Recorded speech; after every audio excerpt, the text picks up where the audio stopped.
ચા બનાવવા માટે સૌથી પહેલાં તપેલીમાં 1 કપ પાણી ગરમ મૂકવાનું છે। આ ગોળની ચા બનાવી રહી છું, એટલે 2 ચમચી ગોળ એડ કર્યો છે, કેમ કે 2 કપ ચા બનાવવાની છે। તો સૌપ્રથમ પાણી ઉકળી જાય એટલે 2 ચમચી ગોળ, 2 ચમચી ચા નાખવાની છે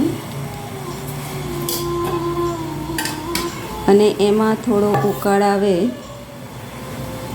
એટલે કડક અને મીઠી ચા બને એટલા માટે ઇલાયચીનો પાવડર અને આદું એમાં છીણીને નાખવાનું છે, જેનાથી એનો આદુ અને ઇલાયચીનો ટેસ્ટ મિક્સ થઈને સરસ બાદશાહી ચાય બને।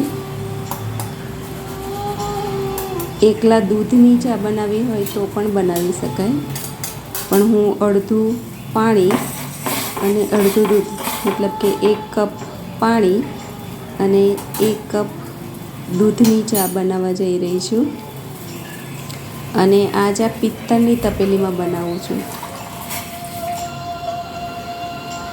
1 કપ અને થોડુંક ઉપર 2-3 ચમચી એટલું દૂધ નાખ્યું છે અને આ બધાને સરસ રીતે આપણે મિક્સ કરી દેવાનું છે।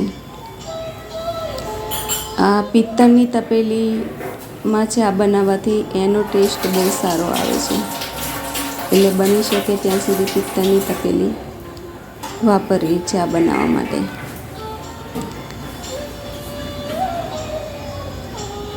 ધીમા તાપે ગેસ એકદમ સ્લો રાખવાનો છે અને ધીમે ધીમે એને ઉકળવા દેવાની છે।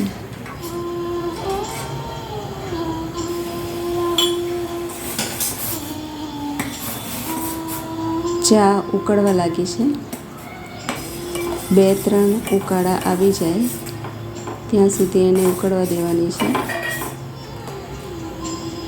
જેનાથી પિત્તળની ધાતુનો ટેસ્ટ પણ ચાની અંદર એડ થશે। હવે ચાને આપણે સરસ રીતે હલાવી અને ગાળી લેવાની છે।